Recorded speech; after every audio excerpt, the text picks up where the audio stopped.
Hello student.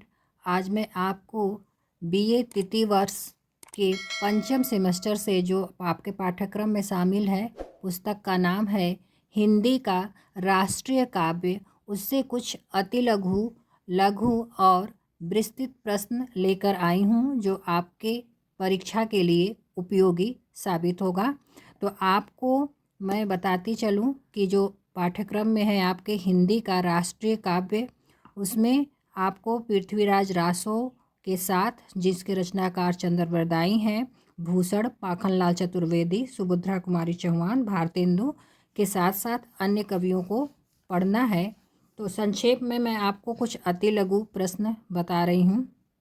जैसे प्रश्न है, पृथ्वीराज रासो के रचनाकार का नाम बताइए। तो पृथ्वीराज रासो के रचनाकार का नाम है चंद्र बरदाई।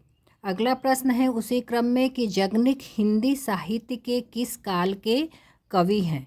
तो जगनिक जो है हिंदी साहित्य के वीर गाथा काल के कवि हैं। आल्हा खंड का प्रधान रस क्या है। अगर प्रश्न है आपसे पूछता है कि आल्हा खंड का प्रधान रस क्या है, तो वह क्या है, वीर रस। साथ ही प्रश्न है कि भूषण काव्य की 5 भावगत विशेषताओं को बताइए।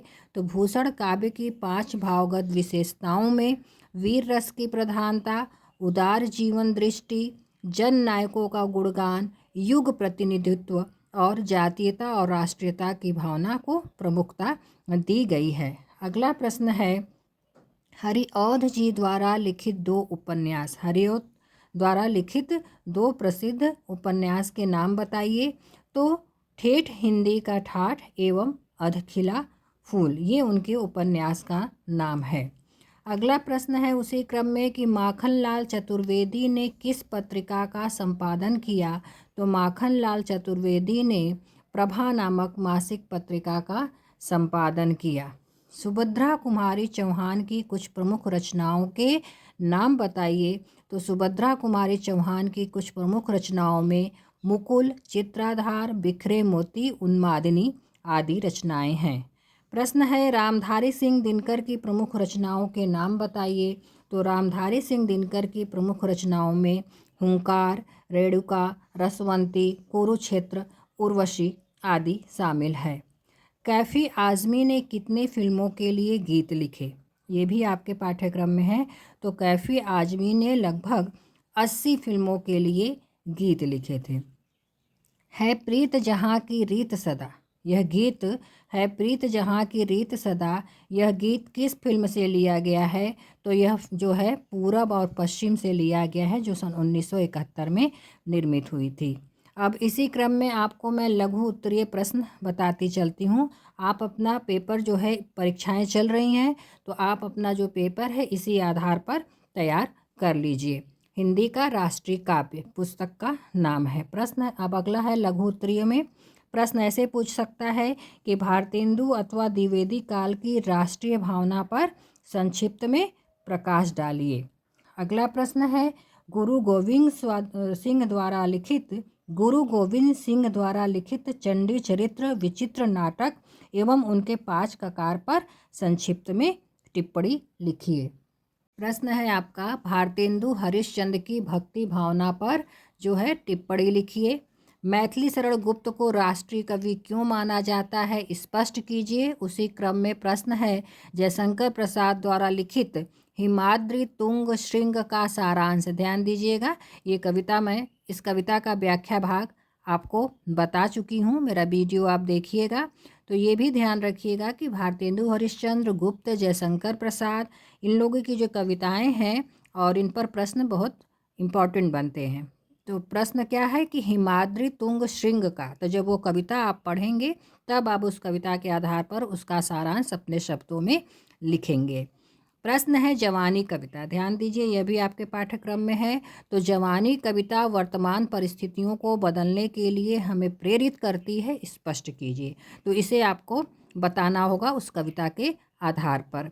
अगला प्रश्न है, रामधारी सिंह दिनकर की रचनाओं का संक्षिप्त परिचय। जो भी रामधारी सिंह दिनकर की रचनाएं हैं उन पे आपको लिखना होगा। अगला प्रश्न है श्याम नारायण पांडे की रचनाओं की विषय वस्तु। ध्यान दीजिएगा, कुछ नाम आप सुन रहे होंगे, नए हैं आपके लिए तो, लेकिन ये आपके पाठ्यक्रम में भी हैं। तो श्याम नारायण पांडे की रचनाओं की विषय वस्तु। अगला प्रश्न है अटल बिहारी वाजपेयी का संक्षिप्त जीवन परिचय। अटल बिहारी वाजपेयी की भी कविताएं आपके पाठ्यक्रम में हैं, तो उनका संक्षिप्त जीवन परिचय। प्रश्न है कैफी आजमी अथवा कवि प्रदीप का संक्षिप्त जीवन परिचय। देखिए, ये आपको लघु उत्तरीय प्रश्न इस तरीके से पूछे जाते हैं। उसी क्रम में आपका पेपर 3 भाग में डिवाइड है, अति लघु, लघु और विस्तृत। तो अब मैं आपको विस्तृत प्रश्न बताती हूँ। विस्तृत प्रश्न क्या है कि पूछ सकता है आपको, पहला क्या है कि राष्ट्रीय कवि के रूप में भूषण और उनके काव्य का वर्णन कीजिए। राष्ट्रीय कवि के रूप में भूषण और उनके काव्य का वर्णन कीजिए। अगला प्रश्न है अवैध्या सिंह उपाध्याय की काव्यगत विशेषताओं का परिचय दीजिए। प्रश्न नंबर 3 है अरुण यह मधुमय देश हमारा। ये ध्यान दीजिएगा, ये कविता भी मैं आपको बता चुकी हूँ उसका व्याख्या भाग। तो अरुण यह मधुमय देश हमारा कविता के सौंदर्य भाव का विश्लेषण कीजिए।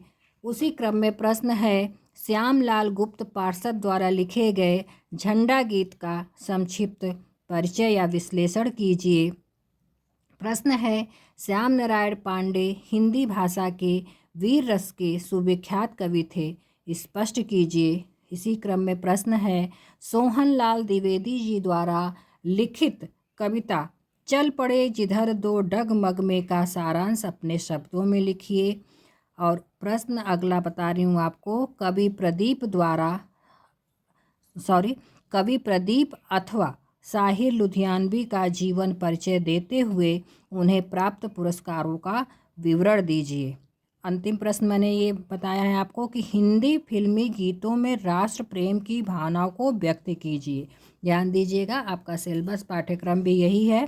तो हिंदी फिल्मी गीतों में राष्ट्र प्रेम की भावनाओं को व्यक्त कीजिए। आज के लिए इतना ही, धन्यवाद।